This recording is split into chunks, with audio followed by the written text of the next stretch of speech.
Acción, tu revista mensual de cine y series, con los mejores estrenos de cine, fichas y reportajes coleccionables, series de televisión y 8 pósters todos los meses.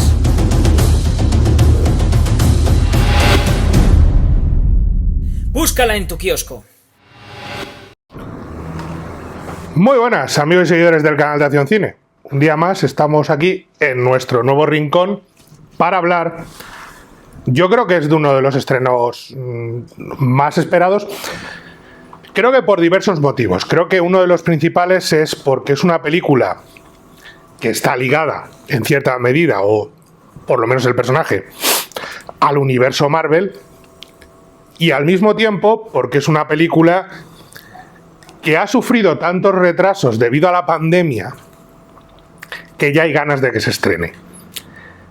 Y estamos hablando de Morbius, ni más ni menos que, como ya sabéis, este mes en la revista tenéis un enorme reportaje sobre los vampiros y también sobre Morbius, sobre todo sobre lo que nos contó su director Daniel Espinosa, y ahora vamos a centrarnos en la película.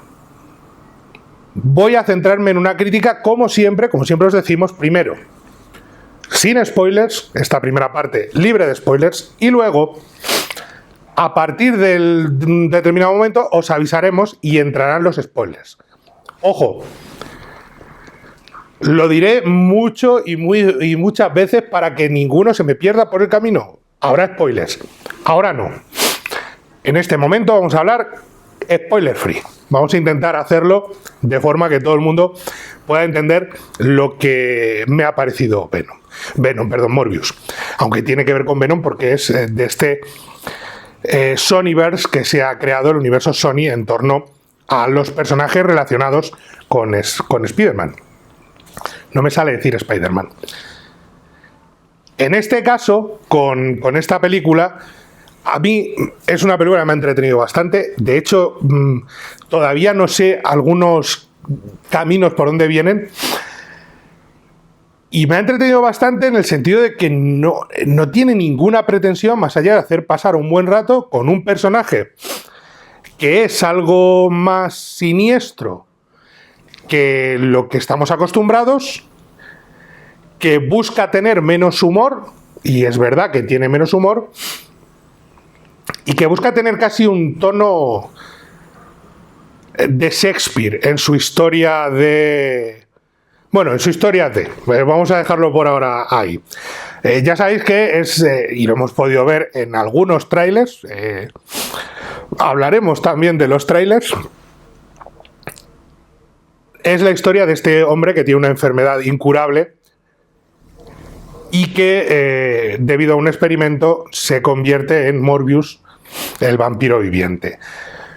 No es un vampiro al uso, y eso lo sabemos de los cómics, sino que tiene algunas cosas que son distintas. Y esas cosas que son distintas son las que hacen al personaje especial.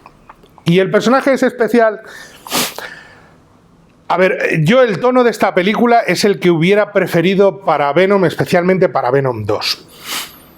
No es un tono R, y sí me hubiera gustado en algunos momentos que fuera R, pero sí es un tono PG-13 estirado. De hecho, hay varios momentos en los que yo estaba diciendo, habéis entrado rozando el larguero, porque un poquito más y os ponen la R como un piano de grande.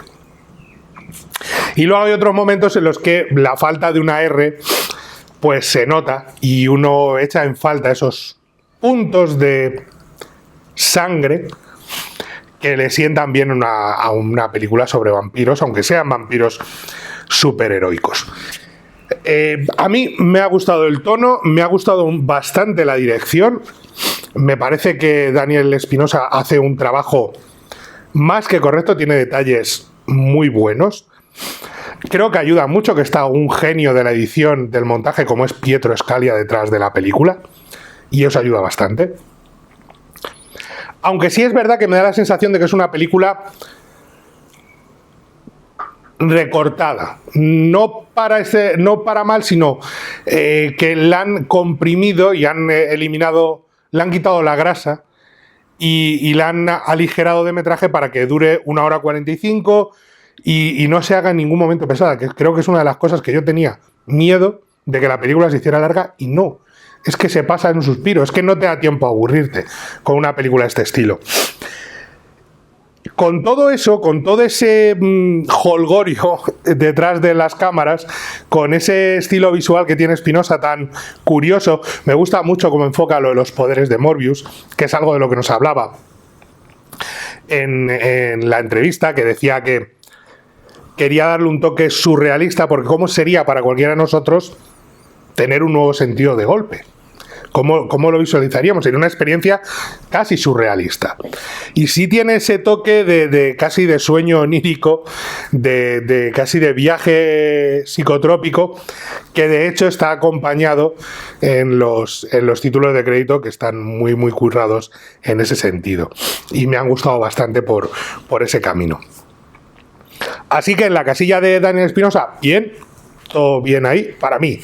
Repito, creo que hace un trabajo más que interesante, creo que es un director que hay un par de momentos en los que prima el cine de terror y otros en los que prima la acción desenfrenada.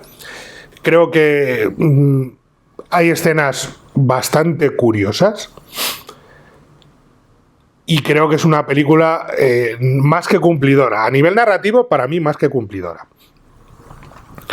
Luego, por supuesto, tenemos el reparto. Y en este caso, contar con Jared Leto, contar con Matt Smith, contar con Jared Harris, ayuda un montón.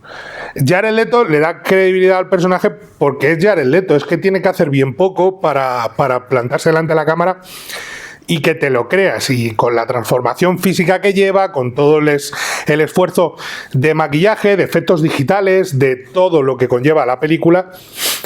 Es que físicamente tú veías a Jared Leto y decías, este tío es perfecto para hacer de Morbius. Porque tiene el físico, el pelo, la barba, todo. Y el personaje se presta a ello. Y él se presta al personaje, él se desvive por lo que tiene que ofrecerle Michael Morbius, y no tiene ninguna miedo ni ninguna duda de entrar en el juego. Sí es verdad que el humor... que hay poco, y yo agradezco que haya menos que en otras ocasiones. Cuando entra, a lo mejor está un poco más forzado que en el caso de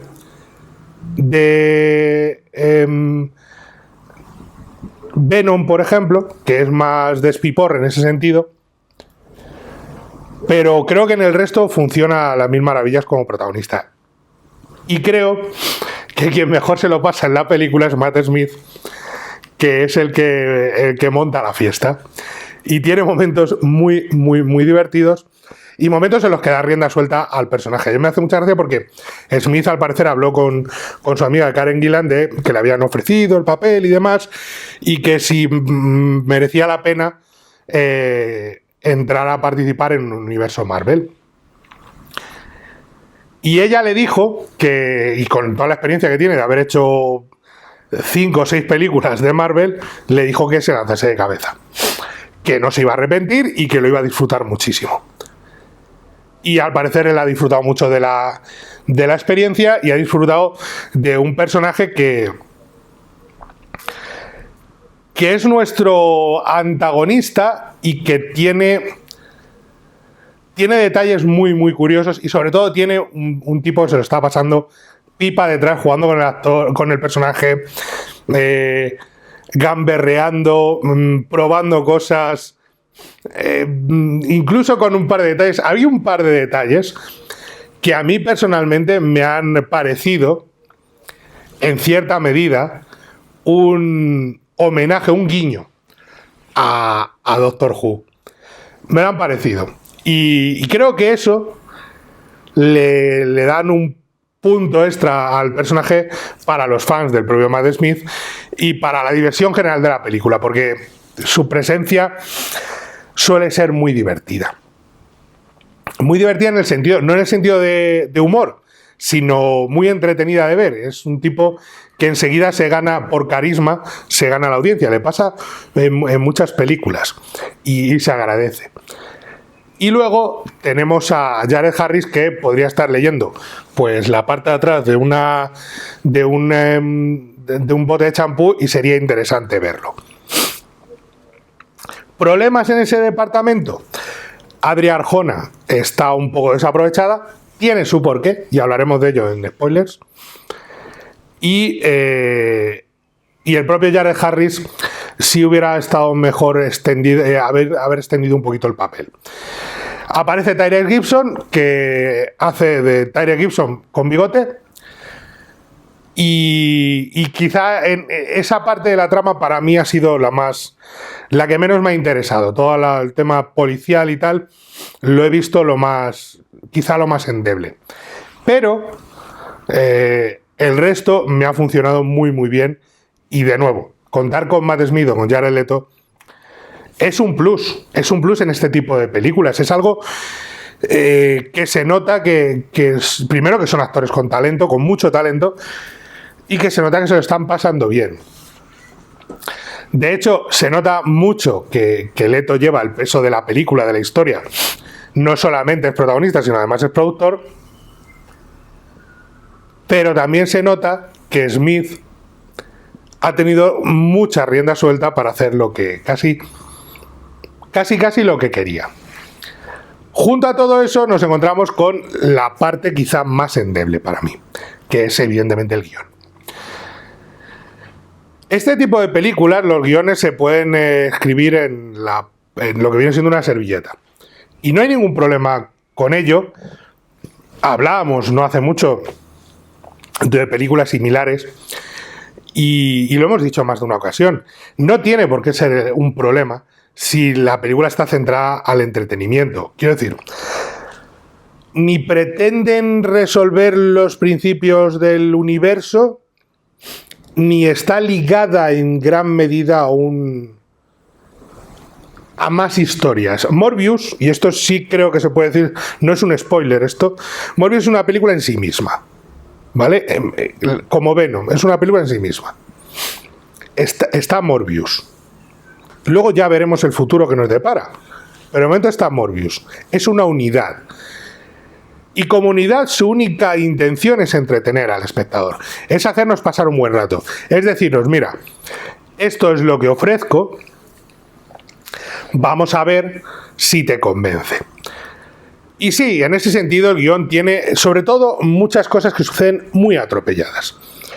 Es un guión que comienza por así decirlo, en mitad de la historia y luego nos va llevando a distintos lugares hasta que se actualiza, por así decirlo.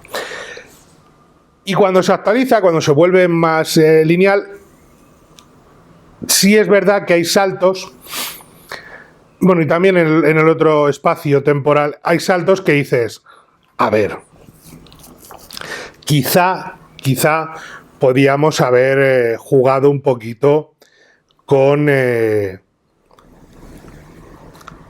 unas explicaciones más largas. Pero es que tampoco las necesita. No es lo que busca la película. La película busca simplemente ser entretenimiento, ritmo. Y cree, no sé si con acierto o con error, que cualquier parón puede evitar que la historia luego arranque de nuevo o que el espectador se sienta nuevamente atraído por la historia.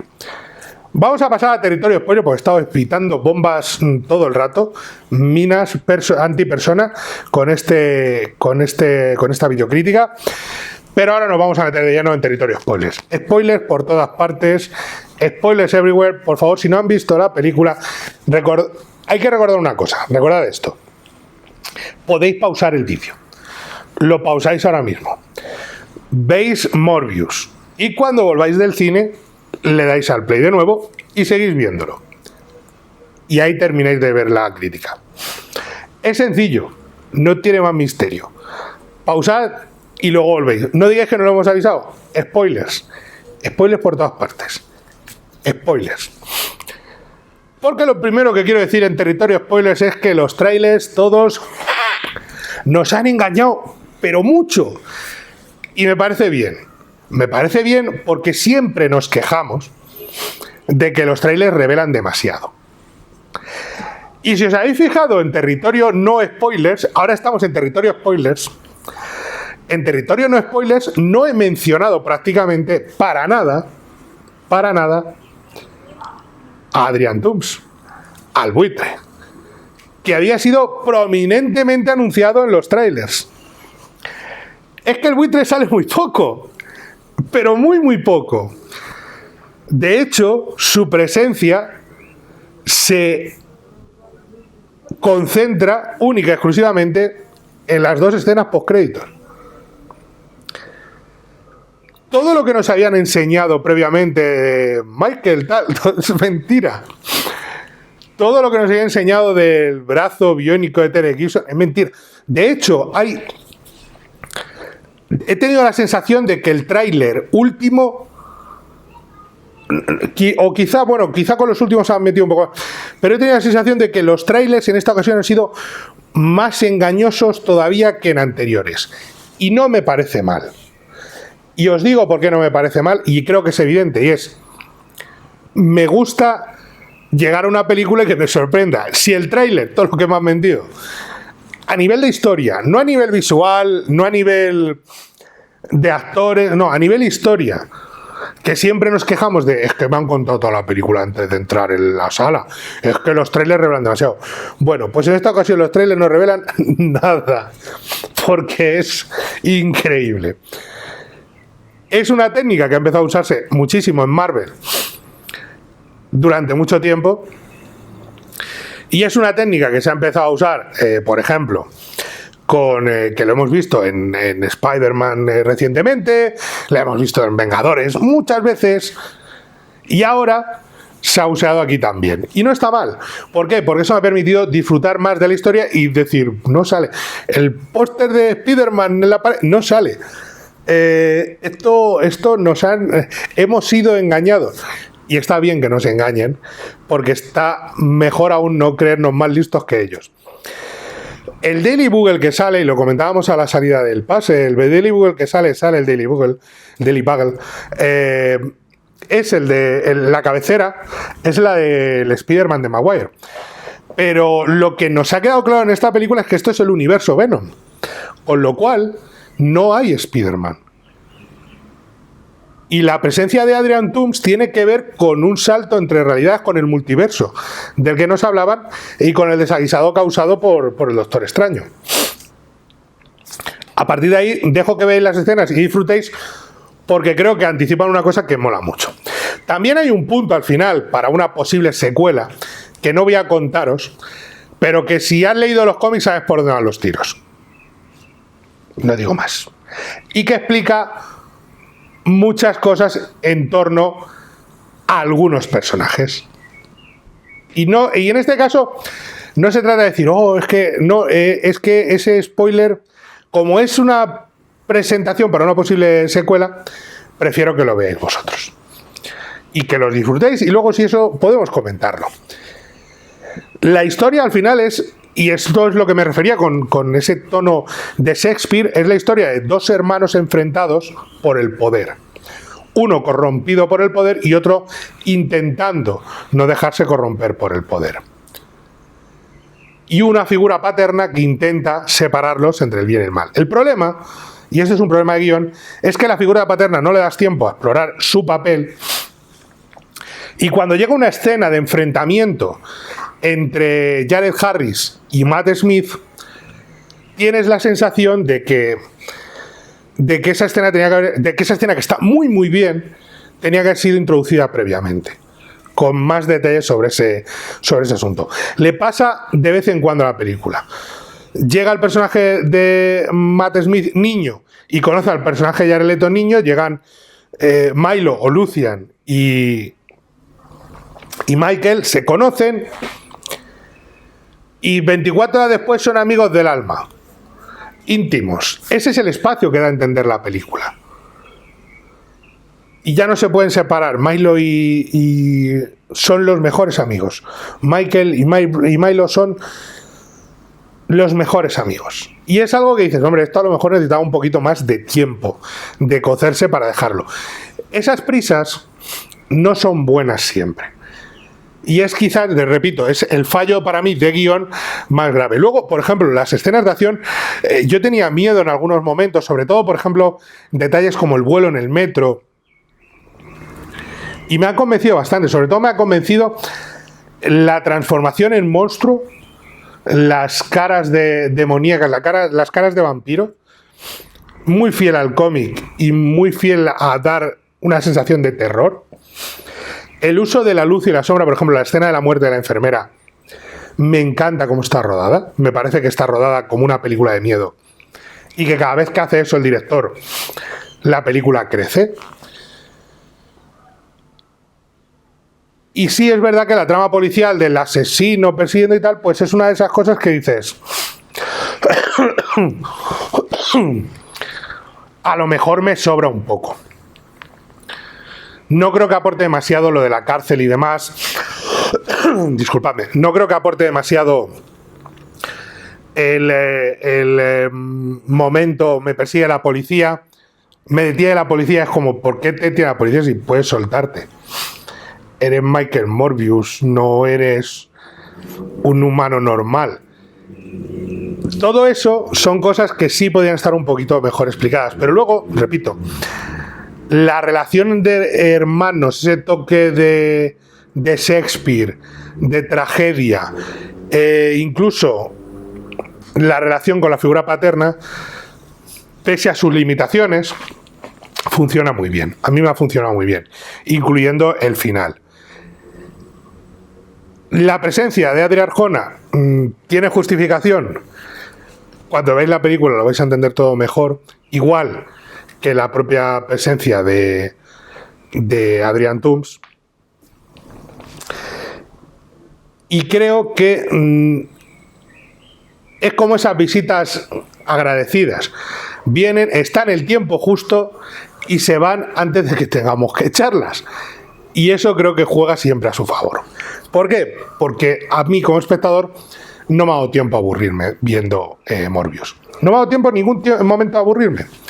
Y creo que eso es muy válido. Y creo que es algo que me pasó con Venom, aunque esta me ha gustado un poquito más que Venom 1. Venom 1, Venom 2, yo ahí sí que no. Pero Venom 1 sí me gustó mucho. Me lo pasé muy bien. Sabiendo lo que iba a ver, me lo pasé muy bien. Y esta me parece un poquito mejor. Por eso me parece una película de 3 estrellas. Nada más, nada menos. Me parece una buena película sólida, entretenida, para pasar la tarde, sin darle más vueltas. No tiene más, ni tiene menos. No es una película en ningún caso de la que podamos decir que, Dios mío de mi vida, he perdido 2 horas de mi vida. No creo, no llega a las 2 horas, dura 1 hora 45. Y tampoco va a ser una película de que, digamos, me ha volado la cabeza, me ha entusiasmado, necesito más como esta en mi vida. Pero no es ni mucho menos un desastre. Y ya os digo, sobre todo me ha sorprendido para muy muy bien la personalidad del director a la hora de el uso del encuadre, la profundidad de campo, la propia fotografía de la película, el montaje, contar con Pietro Scalia. Todo eso está muy muy bien. Está muy bien usado. Y visualmente la película está muy bien narrada. Y creo que eso es un punto muy válido en un mundo en el que no siempre pasa eso. Es cuando os decimos, esta película es muy televisiva, es como un Morbius es todo lo opuesto. Morbius tiene personalidad de película.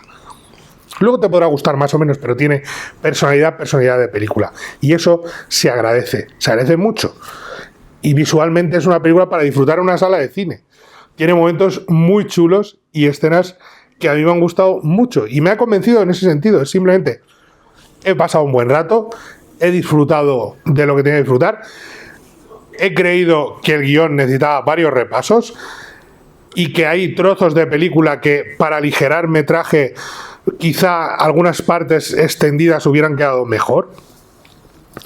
Pero en conjunto es una buena película, una película entretenida para echar una tarde y para disfrutarla. Sobre todo para los fans de los cómics, los fans de los vampiros y los fans de Jared Leto. Y el resto no necesitan mucho más. Es justo lo que proponía desde el principio. Tampoco pretendíamos aquí encontrarnos con otra cosa que no es. Yo creo que Morbius no engaña a nadie.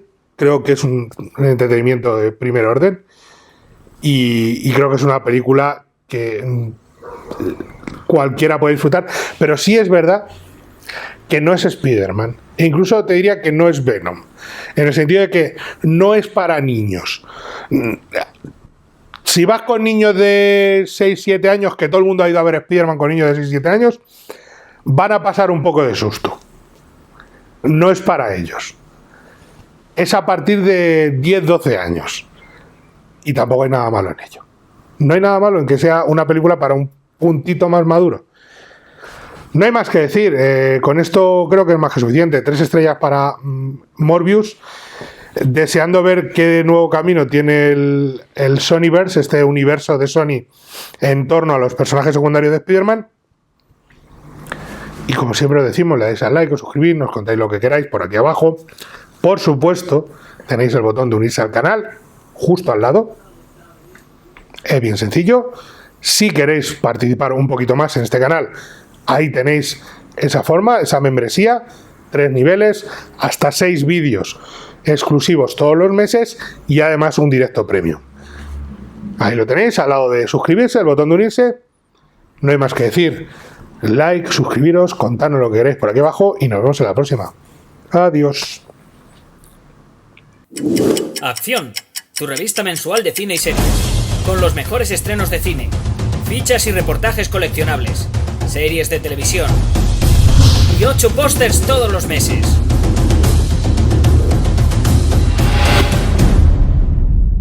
Búscala en tu kiosco.